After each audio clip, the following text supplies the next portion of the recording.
Hey guys, if you've noticed some green crusty stuff around your radiator cap when you lift your hood, I'm going to show you how a quick $10 fix will get you back on the road in about 2 or 3 minutes. So with that, let's check out the problem.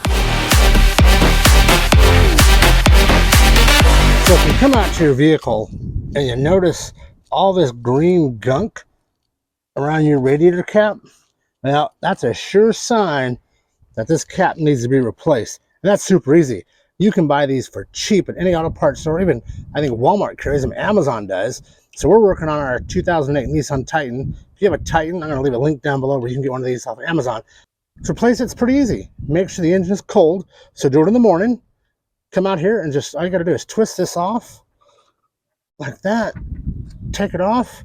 Throw this piece of thing away. Look at that. That's just crap. It's old. That rubber is all rotted out. Get your new one. Let's put it on. So let's go get that new one. All right, brand new cap for our Nissan. And this is all it is. And you can see it looks just like the old one right there. Look at that. So we'll take this out of the packaging and we'll put it on there. Pretty simple. Just open up the package. You don't need nothing else. Go and take a rag, kind of clean that off. Make sure it's good and clean.